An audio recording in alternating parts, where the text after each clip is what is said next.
Assalamualaikum warahmatullahi wabarakatuh. Innal hamdalillah nahmaduhu wa nasta'inuhu wa nastaghfiruh wa na'udzu billahi min shururi anfusina wa min sayyiati a'malina. Man yahdihillahu fala mudilla lahu wa man yudlil fala hadiya lahu. Asyhadu an la ilaha illallah wahdahu la syarika lahu wa asyhadu anna Muhammadan abduhu wa rasuluh. Allah Ta'ala fi kitabihil karim, ya ayyuhalladzina amanu ittaqullaha haqqa tuqatih wa la tamutunna illa wa antum muslimun, amma ba'd. Kita lanjutkan ikhwatan Islam kajian tafsir kita untuk surat At-Takwir. Di mana Allah berfirman, idza syamsu kuwirat wa idzan nujumu kadarat wa idzal jibalu suyirat wa idzal isharu uttilat wa idzal wuhushu hushirat wa idzal biharu sujjirat wa idzan nufusu zuwijat wa idzal mau'udatu su'ilat bi ayyi dhanbin qutilat wa idzas suhufu nushirat wa idzas samaa'u kushitat wa idzal jahimu su'irat wa idzal jannatu uzlifat alimat nafsum ma ahdarat. Idza syamsu kuwirat, apabila matahari kuwirat, telah kita sebutkan maksudnya yaitu dihilangkan cahayanya. Wa idzan nujumu kadarat, dan apabila bintang-bintang itu berjatuhan. Wa idzal jibalu suyirat, dan apabila gunung-gunung itu dihancur leburkan. Wa idzal isharu uttilat, dan apabila unta-unta itu ditinggalkan. Wa idzal wuhushu hushirat, dan apabila binatang-binatang buas itu dikumpulkan. Wa idzal biharu sujjirat, dan apabila al-bihar yaitu lautan itu sujjirat dipanaskan. Apa yang dimaksud dengan sujjirat? Yang dimaksud dengan sujjirat artinya yaitu lautan itu menjadi api, akhi. Ya, Ibnu Abbas berkata, yursilullahu 'alaiha ad-dabbur fatus'iruha fatasiru naran ta'ajjaj, di mana Allah akan mengirimkan ke laut itu dabbur, ya angin topan yang luar biasa, lalu kemudian menjadikan laut itu menjadi lautan api. Jadi ya nanti itu di hari kiamat ya laut itu akan berubah menjadi api.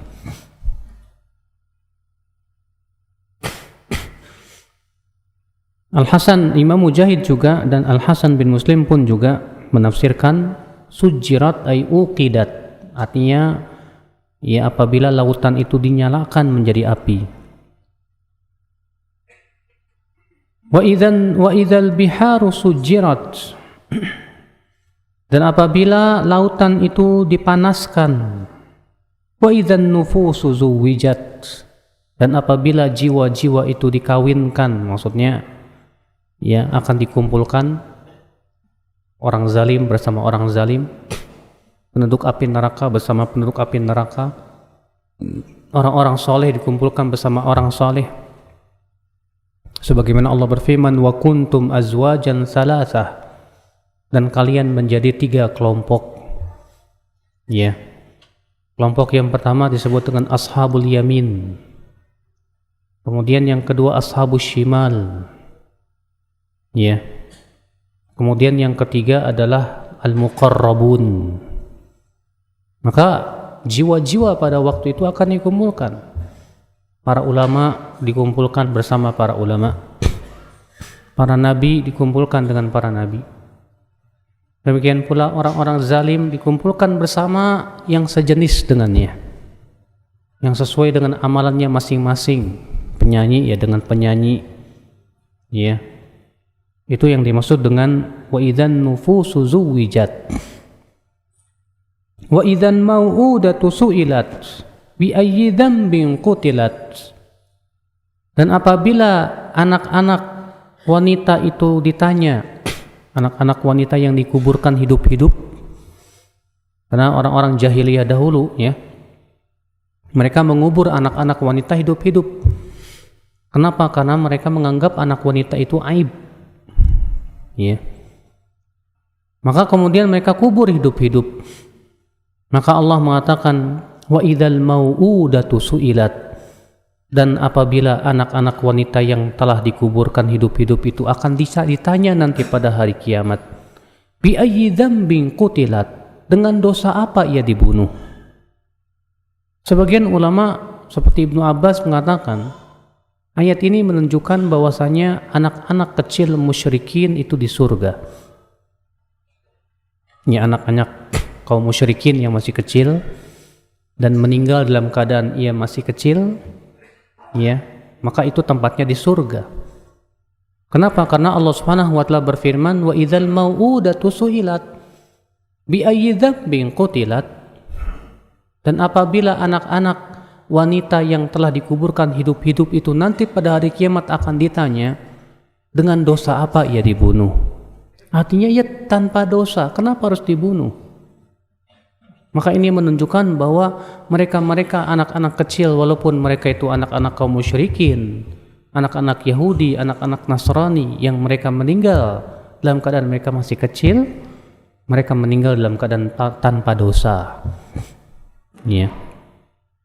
Maka mereka di surga, dan itu pendapat yang paling kuat insyaallah. Wa idzal mau'udatu su'ilat bi ayyi dzambin qutilat.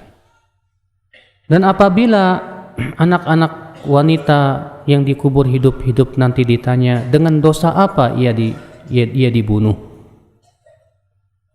Imam Muslim meriwayatkan dari hadis Uqasyah, ya, ukhtu Uqasyah itu Judamah bintu Wahab berkata,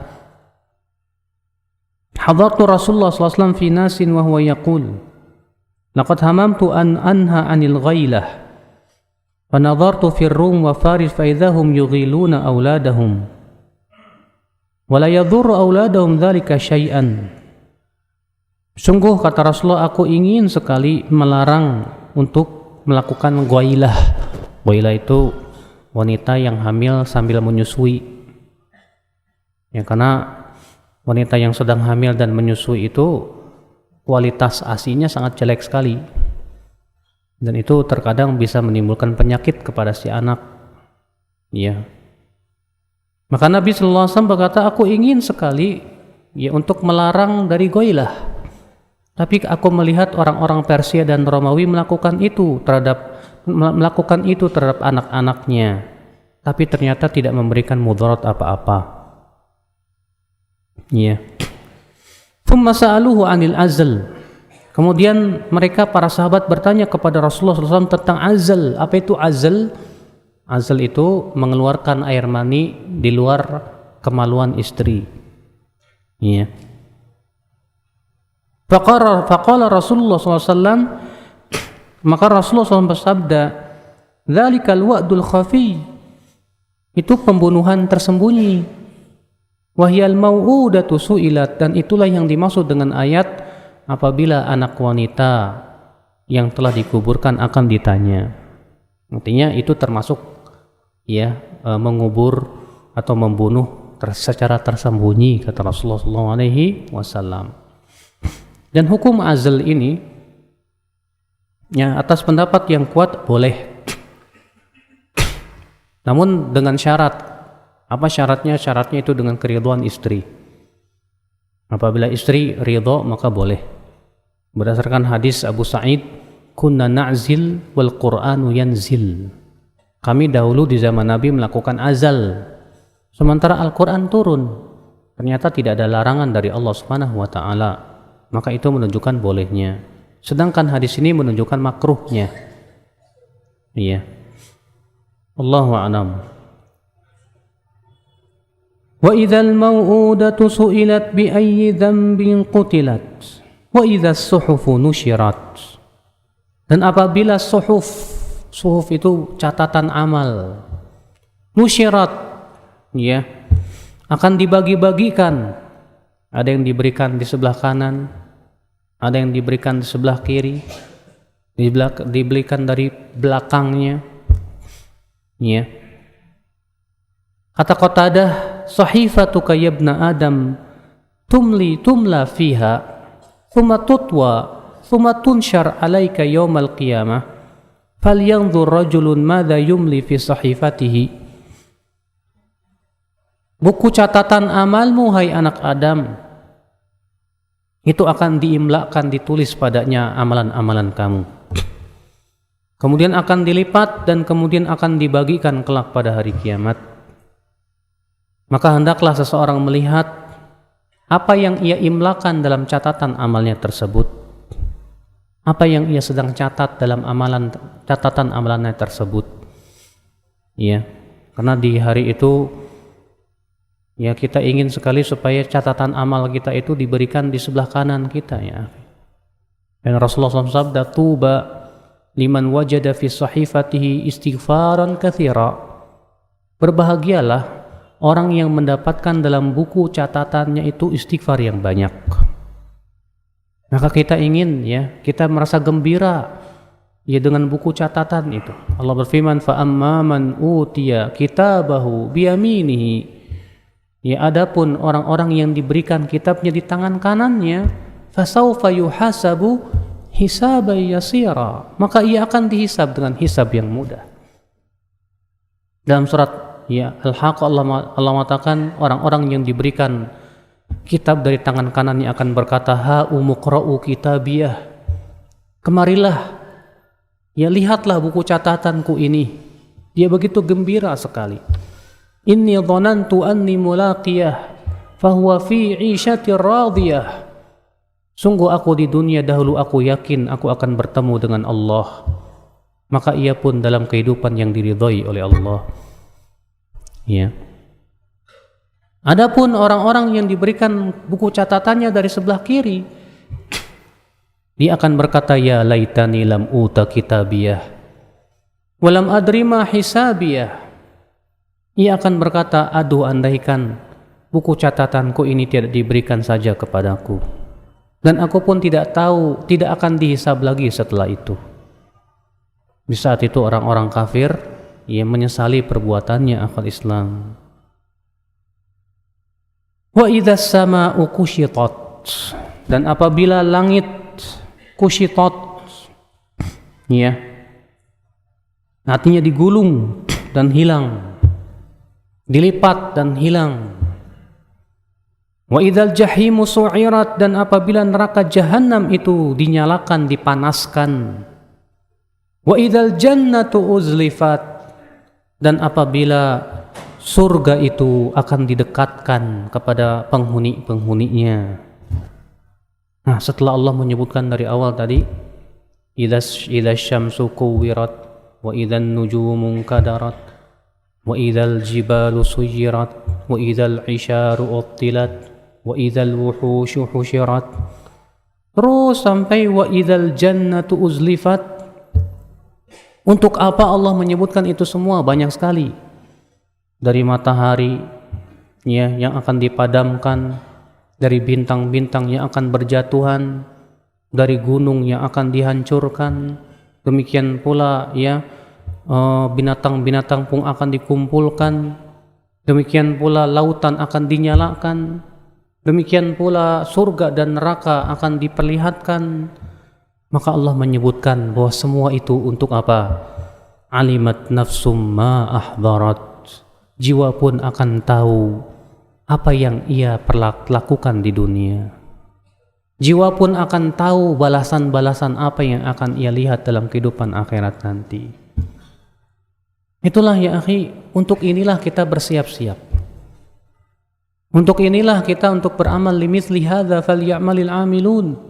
Untuk inilah, kata Allah, hendaklah orang yang beramal itu beramal. Hidup di dunia tak akan lama. Kita akan hidup, kemudian akan meninggal dunia dan dibangkitkan. Alimat nafsum ma ahdarat, maka jiwa akan tahu apa yang akan dihadirkan kepadanya, apakah itu surga atau neraka, apakah balasan yang baik atau balasan yang buruk. Sebagaimana Allah berfirman, waji'a yawma idzin bi jahannam yawma idzi yatadzakkarul insan wa anna lahu dzikra. Di hari itu akan didatangkan neraka jahanam, dan pada waktu itu manusia akan ingat tentang perbuatan-perbuatan dia, dan mengingat perbuatan sudah tidak ada manfaatnya lagi. Subhanallah, akhul Islam, azakumullah. Kemudian Allah bersumpah, fala uqsimu bil khunnas, maka tidak, sungguh aku bersumpah dengan khunnas. Al-jawaril kunnas, terjadi ikhtilaf para ulama apa makna al-khunnas dan al-kunnas. Ya, al-khunnas sebagian ulama mengatakan artinya bintang. Al-khunnas itu artinya yang bersembunyi di waktu siang, karena di waktu siang bintang gak kelihatan. Al-kunnas artinya bintang-bintang itu akan muncul di waktu malam. Iya. Ini yang ditafsirkan oleh Mujahid, Al-Hasan, Qatadah, As-Suddi, dan diriwayatkan dari Ibnu Abbas. Dan juga diriwayatkan dari Ali bin Abi Thalib bahwa yang dimaksud dengan al-khunnas dan al-kunnas itu apa? Bintang. Ya, al-khunnas artinya bintang yang bersembunyi di waktu siang. Sedangkan al-kunnas artinya bintang yang tampak di waktu malam. Sementara itu Abdullah bin Mas'ud menafsirkan bahwa yang dimaksud dengan al-khunnas yaitu ya al-dhaba, apa itu? Kijang. Sedangkan al-khunnas itu al-dhaba, kijang. Al-kunnas itu banteng. Ya. Disebut dengan bakarul wahsh, yaitu sapi yang liar. Sapi liar apalagi kalau bukan banteng, ya. Maksudnya itu banteng. Dan Al-Imam Ibnu Jarir dalam masalah ini tawakuf, ya. Sementara Ibnu Katsir berkata wa yuhtamal an yakunal jami'u muradan, ada kemungkinan bahwa makna al-khunnas dan al-kunnas masuk itu semuanya. Ya, makna yang pertama tadi apa? Al-khunnas artinya apa? Bintang yang bersembunyi di waktu siang. Al-kunnas artinya bintang yang tampak di waktu malam. Sementara Ibnu Abbas, demikian pula Ibnu Mas'ud, demikian pula Amr bin Al-As menafsirkan yang dimaksud dengan al-khunnas itu kijang. Sedangkan al-kunnas itu sapi liar, banteng maksudnya. Ya. Fala uqsimu bil khunnasil jawalil kunnas wal laili idza as'as, dan demi malam apabila as'as. Apa itu as'as? Dalam bahasa Arab kata as'as itu ada dua makna. Makna yang pertama datang. Makna yang kedua pergi. Ya. Dan penafsiran sebagian ulama mengatakan wal laili idza as'as, dan demi malam apabila as'as, ya artinya datang malamnya. Ya. Berkata Imam Mujahid ai idza adlam, itu apabila ia telah gelap. Sementara Ibnu Abbas meriwayatkan dari riwayat Ali bin Abi Thalhah dan sanadnya sahih, idza as'as ai idza adbar, demi malam apabila pergi. Namun Ibnu Katsir ia merajihkan bahwasanya as'as itu, kata beliau, ya, maknanya yaitu datang. Kenapa demikian? Karena sepadan dengan firman Allah Subhanahu wa taala dalam surat lain. Allah berfirman misalnya dalam surat Al-Lail, wal laili idza yaksha wan nahari idza tajalla demi malam apabila ia telah menyelimuti, artinya datang, ya. Dan demi siang apabila ia telah terang benderang. Demikian pula dalam ayat ini, wal-laili idza as'as was-subhi idza tanaffas. Ya, demi malam apabila ia telah datang. Sepadan dengan firman Allah, wal-laili idza yaksha. Demi malam apabila ia menyelimuti. Demikian pula Allah berfirman, wad-duha wal-laili idza saja. Demi waktu duha dan demi malam apabila ia telah gelap gulita.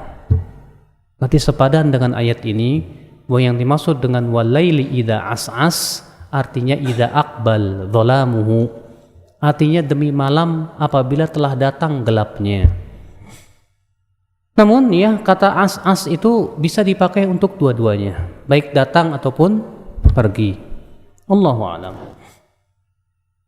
Wa idza subhi idza tanaffas, dan demi waktu subuh apabila ia telah muncul, apabila ia telah terbit fajarnya.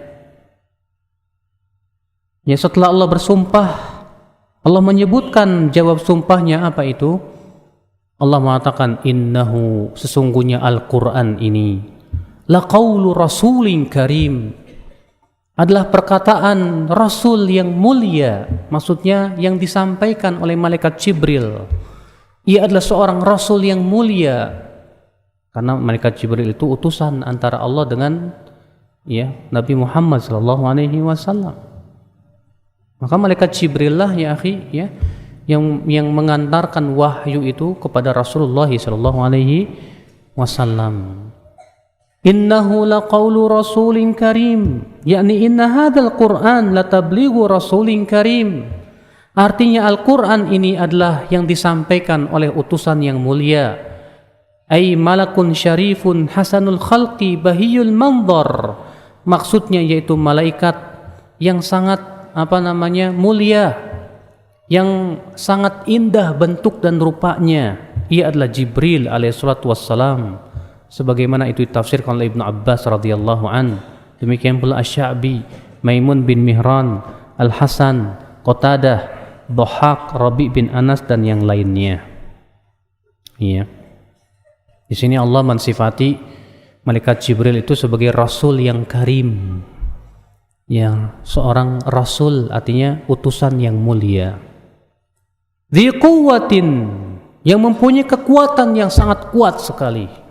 Sebagaimana firman Allah dalam surat An-Najm, 'allamahu syadidul quwa, yang diajarkan oleh malaikat yang sangat kuat sekali. Ya, siapa itu? Malaikat Jibril alaihissalatu wassalam. Ya.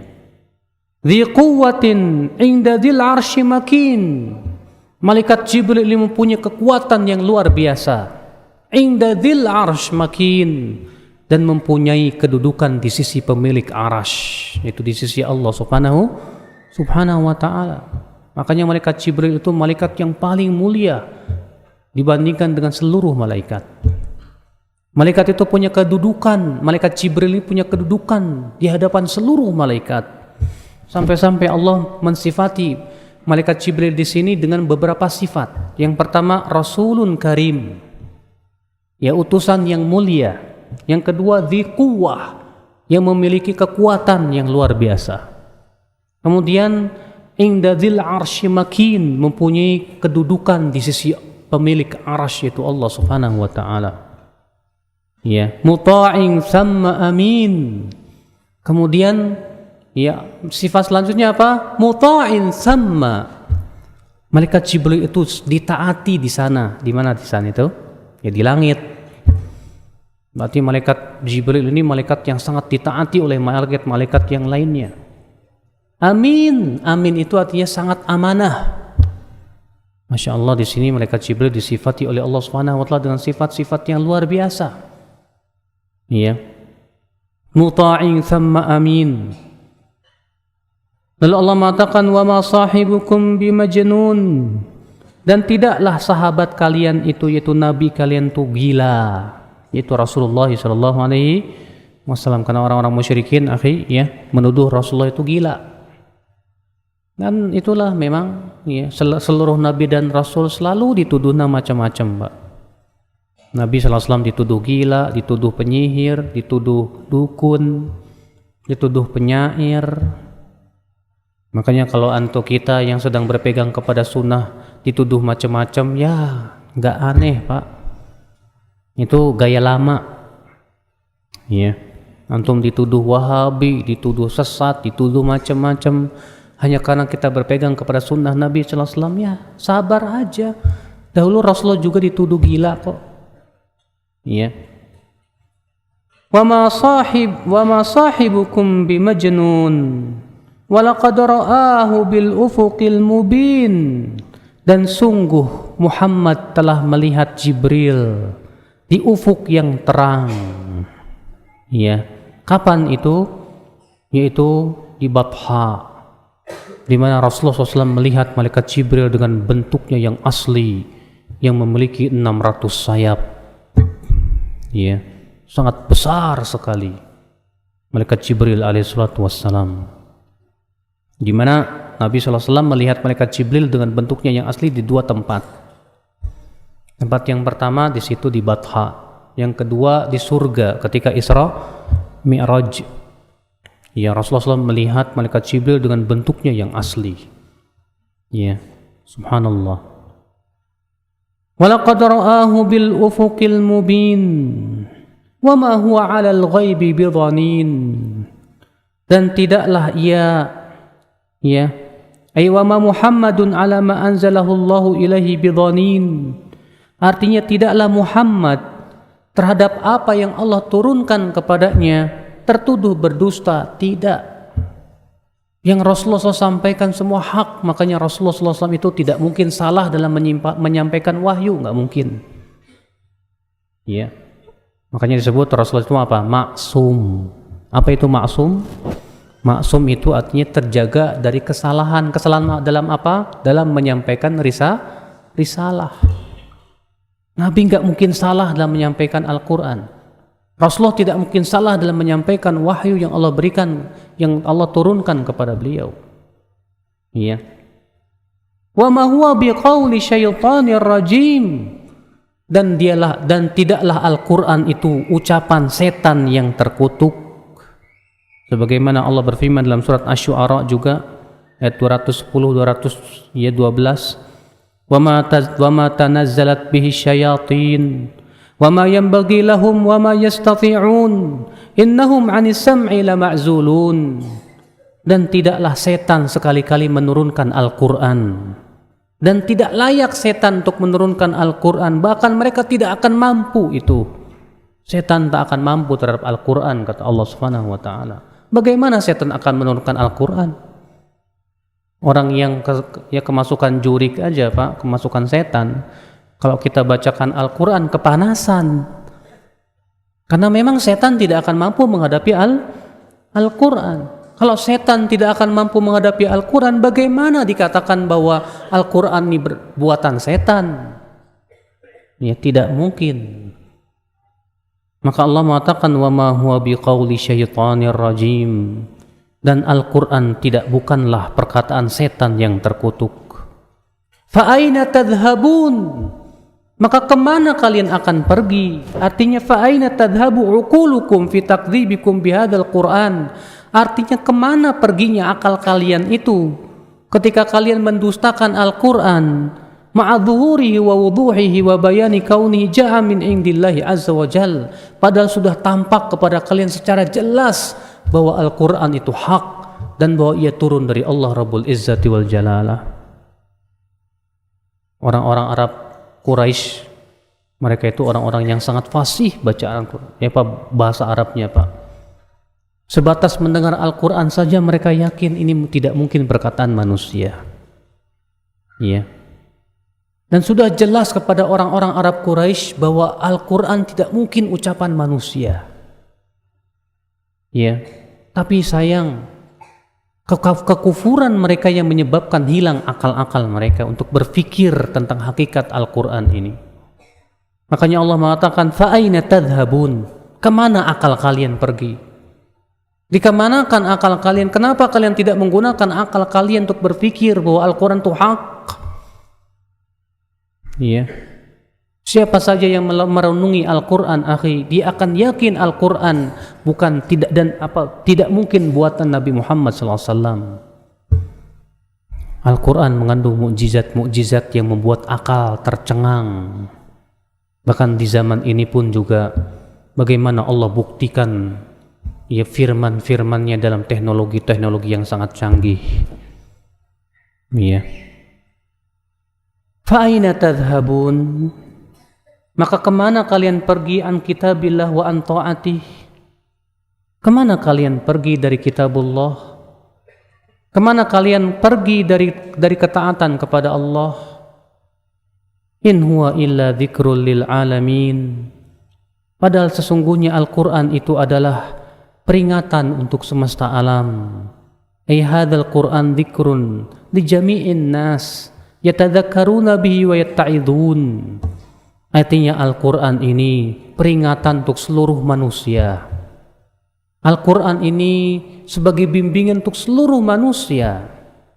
In huwa illa dzikrul lil alamin. Lalu Allah mengatakan apa? Liman syaa'a minkum ayyastaqim. Bagi siapa di antara kalian yang mau untuk istiqomah, ya silahkan. Tapi tanggung sendiri adabnya. Ya, atau kalau kalian tidak mau istiqomah, maksudnya silahkan juga, tapi tanggung sendiri adabnya. Ini menunjukkan Pak, kata-kata liman sya'a, bagi siapa yang mau, tidak menunjukkan hukumnya sunnah, tidak. Tapi liman sya'a di sini sebatas pilihan, silahkan Anda memilih. Tapi bila Anda memilih hidayah, Anda dapat surga. Bila Anda memilih kesesatan, Anda dapat neraka. Terserah mau pilih yang mana. Mau masuk surga atau masuk neraka, ya terserah. Iya. Liman syaa'a minkum an yastaqim wa ma tasyaa'una illa an yasha Allahu rabbul alamin. Dan tidaklah kalian berkehendak kecuali dengan apa yang Allah kehendaki. Dialah Rabbul Alamin. Ini ayat Pak, kata-kata liman syaa'a minkum ayyastaqim, ini bantahan terhadap kaum Jabariyah, di mana kaum Jabariyah mengatakan bahwa manusia tidak punya kehendak, manusia tidak punya kemampuan. Jadi manusia taat, manusia maksiat yang mengikuti takdir. Akibatnya apa? Kata orang Jabariyah, Fir'aun dia sudah menaati Allah karena ia sudah mengikuti kehendak Allah untuk kafir. Iblis tidak salah karena ia sudah mengikuti takdir dan ketentuan Allah Subhanahu wa taala. Jadi menurut kaum Jabariyah, orang yang berbuat maksiat ya tidak boleh disalahkan. Kenapa? Karena sudah kehendak Allah dia berbuat maksiat. Ya. Maka Allah mengatakan liman syaa'a minkum ayyastaqim. Bagi siapa yang berkehendak untuk istiqomah silahkan. Di sini Allah akan membantah keyakinan Jabariyah itu. Ya. Ikhwatul Islam azakumullah. Maka Allah mengatakan bahwa manusia pun punya kehendak. Dan bahwasanya kalian berbuat taat, berbuat maksiat pun juga dengan kehendak kalian juga. Kalian minum arak dengan kehendak kalian. Kalian sholat dengan kehendak kalian. Iya. Tapi kemudian Allah mengatakan setelahnya apa? Wa ma tasyauna illa ayyasha Allah rabbul alamin. Sebagai bantahan terhadap Qadariyah. Siapa Qadariyah? Yang mengatakan bahwasanya Allah tidak kehendak manusia tidak di bawah kehendak Allah. Kehendak manusia murni dari kehendak manusia, dan Allah tidak tahu apa yang dikehendaki manusia dan apa yang akan dilakukan manusia di masa depan. Sehingga akhirnya orang-orang Qadariyah menolak adanya takdir. Katanya Allah tidak mentakdirkan segala sesuatu. Maka Allah membantah dengan ayat ini, wa ma tasyauna illa ayyasha Allah. Dan tidaklah kalian berkehendak kecuali mengikuti kehendak Allah. Dialah Rabbul Alamin, Rabb semesta alam, pemilik semesta alam. Ya. Kita berkehendak, tapi kehendak kita di bawah kehendak Allah.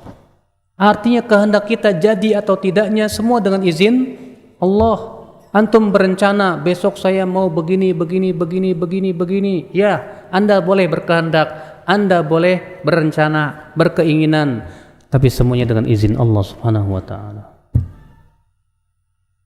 Ya. Pernah ada seorang qadariyah berkata kepada Ahlus Sunnah, "Hei Ahlus Sunnah, saya akan buktikan bahwasanya tidak ada takdir dan Allah tidak mentakdirkan segala sesuatu. Dan bahwasanya kehendak manusia memang murni betul-betul dari kehendak dirinya. Nih lihat, saya akan minum ini dengan kehendak saya dan pasti terjadi." Pas diminum langsung ditepak sama orang Ahlus Sunnah. "Puk, Allah berkehendak kamu tidak minum." Iya. Bengong aja, tapi saya pengen minum, Pak. Nah, orang-orang Qadariyah itu tidak beriman, Pak. Kalau Allah Subhanahu wa taala mempunyai kemampuan untuk mengatur kehendak manusia. Menurut mereka Allah tidak mampu untuk mengatur kehendak manusia. Iya. Sementara Ahlus Sunnah wal Jamaah mengatakan apa? Manusia punya kehendak, betul. Tapi ingat, kehendak manusia pun di bawah kendali kehendak Allah. Anda boleh berencana, Anda boleh berkehendak, semuanya dengan izin Allah terjadi atau tidaknya. Di sana ada yang dibantu oleh Allah, di sana ada yang tidak dibantu oleh Allah Subhanahu wa taala. Dan Allah yang Maha tahu siapa yang berhak untuk dibantu dan siapa yang tidak berhak untuk dibantu. Iya. Namun sekali lagi, akhi, masalah takdir rahasia Allah. Kita tidak boleh memikirkan, loh, kalau semua sudah ditakdirkan, ya, ngapain kalau gitu saya beramal? Enggak. Antum masalahnya nggak pernah diberitahu oleh Allah takdir antum apa. Antum tidak pernah diberitahu oleh Allah Subhanahu wa taala kamu akan di surga atau di neraka, tidak. Makanya Rasulullah mengatakan i'malu. Tugas kalian beramal. Fakullun muyassarun lima khuliqalah. Setiap kalian itu dimudahkan untuk apa diciptakan oleh Allah Subhanahu wa taala. Maka Allah mengatakan liman syaa minkum ay yastaqim wa ma tasyauna illa ay yasha Allahu rabbul alamin. Alhamdulillah, kita telah selesai dari surat At-Takwir dan insyaallah kita masuk ke surat berikutnya, yaitu surat Abasa wa Tawalla, pada pertemuan yang akan datang. Wabillahi taufik. Subhanakallah bihamdik, asyhadu an la ilaha illa ant, astaghfiruka wa atubu ilaik. Wassalamualaikum warahmatullahi wabarakatuh.